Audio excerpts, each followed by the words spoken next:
السلام علیکم ورحمۃ اللہ وبرکاتہ۔ کامیاب ازدواجی زندگی کے حوالے سے ہمارا یہ موضوع جاری ہے۔ آج یہ بیان کریں گے کہ ہر حال میں خیر کیسے ممکن ہے، اور یہ قرآن مجید فرقان حمید کی روشنی میں بیان کریں گے۔ اس طرح کے شوہر اور بیوی کے درمیان بہتر تعلق کی تعلیم دیتے ہوئے قرآن مجید فرقان حمید میں سورۃ النساء کی آیت نمبر 19 میں آیا ہے۔ اللہ رب العالمین ارشاد فرماتا ہے، بعد اعوذ باللہ من الشیطان الرجیم، بسم اللہ الرحمن الرحیم، وعاشروہن بالمعروف فإن كرهتموهن فعسى أن تكرهوا شيئا ويجعل الله فيه خيرا كثيرا۔ آیت مبارکہ کے ان الفاظ کا ترجمہ ہے، اور عورتوں کے ساتھ اچھی طرح گزر بسر کرو، اگر وہ تم کو ناپسند ہو تو ہو سکتا ہے کہ ایک چیز تم کو ناپسند ہو مگر اللہ رب العالمین نے اس میں تمہارے لیے بہت بڑی بلائی رکھ دی ہو۔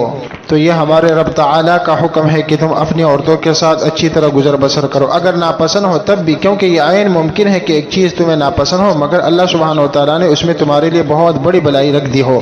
اور یہ بات اپنے حقیقت کے اعتبار سے شوہر اور بیوی دونوں کے لیے ہے، اور اس سے معلوم ہوتا ہے کہ حسن معاشرت یا بہتر ازدواجی زندگی کا انحصار اس پر نہیں کہ شوہر کو بالکل اپنی پسند کی بیوی مل جائے یا بیوی کو بالکل اپنی پسند کے مطابق شوہر مل جائے۔ کامیاب ازدواجی زندگی کا راز خلاف زوج کے ساتھ موافقت میں ہے، اسپاؤس شریک حیات کے ساتھ ایڈجسٹمنٹ کرنا ہے، ناپسندیدگی میں پسند کا پہلو تلاش کر لینا ہے۔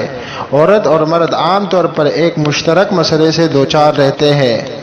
ہر ایک یہ سمجھتا ہے کہ اس کو جو شریک حیات ملا ہے یا اس کو جو زندگی ملی ہے وہ اس کے مطلوب سے کم ہے۔ اپنی حاصل شدہ زندگی سے غیر مطمئن ہو کر ہر آدمی ایک اور مفروضہ زندگی کی تلاش میں رہتا ہے۔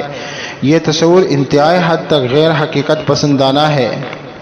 کوئی عورت یا مرد جس مفروضہ زندگی کو اپنے ذہن میں لیے ہوئے ہے، وہ مفروضہ زندگی اگر بالفرض اس کو مل جائے تب بھی وہ بدستور غیر مطمئن ہی رہے گا۔ یاد رکھیے، خوشگوار زندگی خود آپ کے ذہن میں ہے، آپ کے ذہن سے باہر کسی خوشگوار زندگی کا کوئی وجود نہیں۔ سوچنے کا ہنر، آرٹ آف تھنکنگ سیکھیے، اور پھر ہر زندگی آپ کی پسند کی زندگی بن جائے گی۔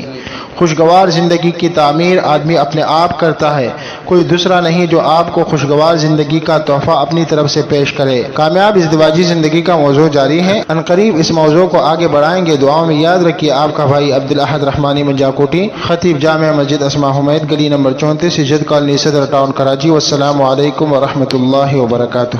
السلام علیکم